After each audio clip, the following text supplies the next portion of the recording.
Jerron K. Smith, born July 29, 1982, is an American political advisor. He served as a deputy assistant to the president and a deputy director of the Office of American Innovation for Donald Trump from April 2019 to November 2020. He had previously served in the administration as a special assistant to the president for legislative affairs from June 2018 to April 2019, and special assistant to the president for domestic policy from February to June 2018. Also served as the director of urban affairs and revitalization from the beginning of the Trump administration in January 2017. Mr. Smith is more than qualified. As you can see, guys, his resume speaks volumes. Smith grew up in Cleveland, Ohio, to his father that worked in the construction industry during the summers and as a snowplower in the winters.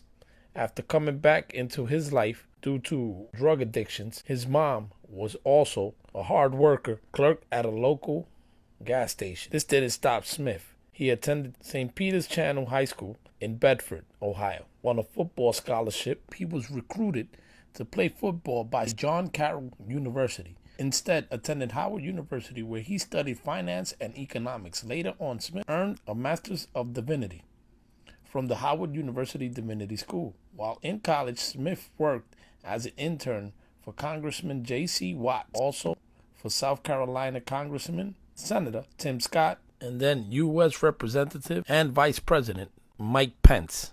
Hey, let's see him in action. Editor, roll clip.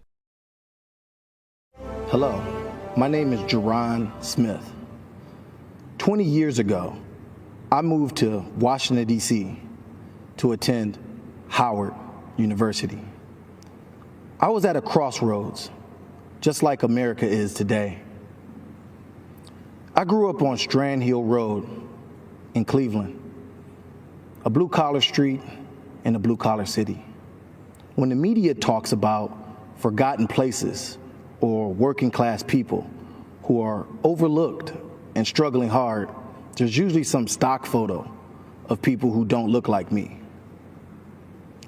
They never seem to show people like my mom, who worked 2 jobs as a gas station clerk, and a mom, she showed me how to persevere. They never seem to show people like my dad, who plowed snow in the winter and paved streets in the summer, who stood by me through thick and thin and taught me strong values every day. They never seem to show people like me. At first, I didn't live the values my parents taught me. I won a starting spot on the varsity football team, but I only had a 1.9 GPA. But then I broke my leg. It took a broken leg for me to really get moving in life. I prioritized schoolwork, went to Howard, and ended up working for the President of the United States.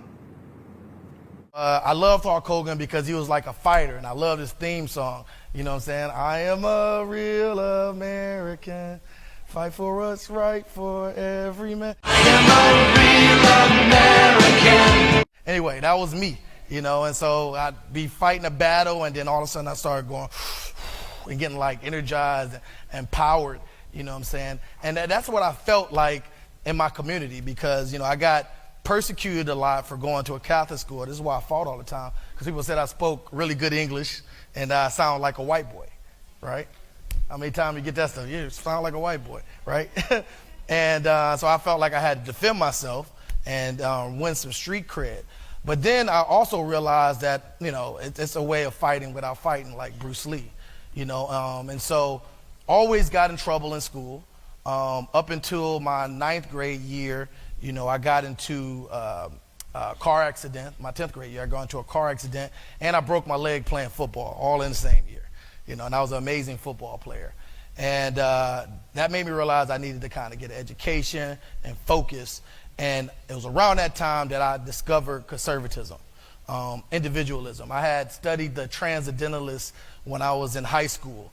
And the Transcendentalists believed in like individual freedom and individuality and reliance on self. But no one ever told me that was conservative values.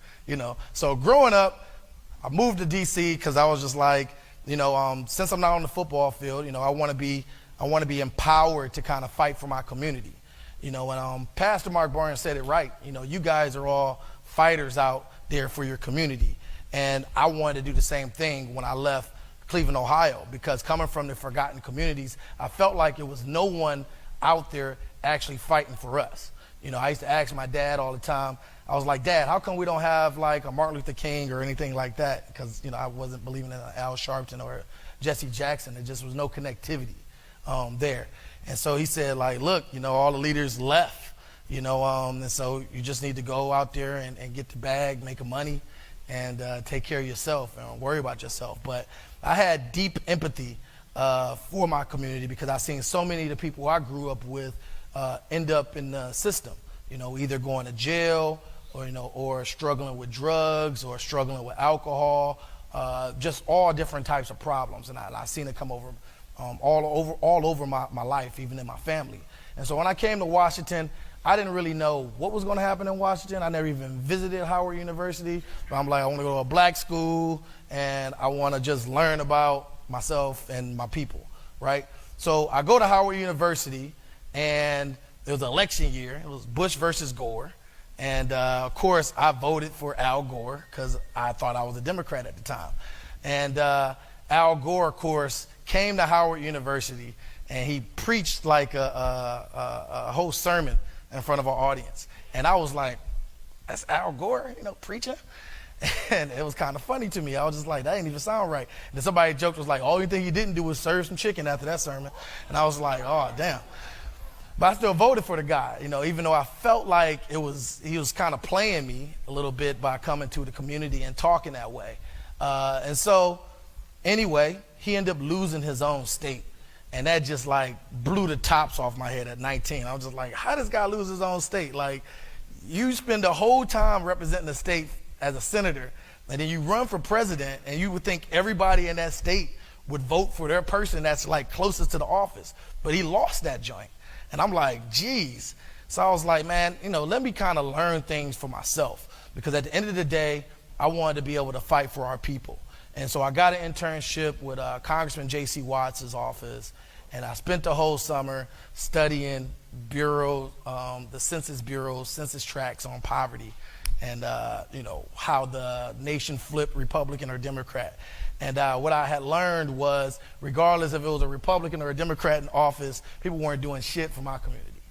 So at the end of the day, I felt like we needed more Republicans who were courageous enough to take on the challenge of dealing with the communities that I cared about. Hey guys, it's Jose, your regular Joe Blow again, keeping an eye out and my ears open to talent. A man with raw talent. Did you see all that he has accomplished in such a short time? Full salute, sir. Great job. Keep up the good work. You're a patriot. Very proud of you. We have so much more to do, guys. So much more to do.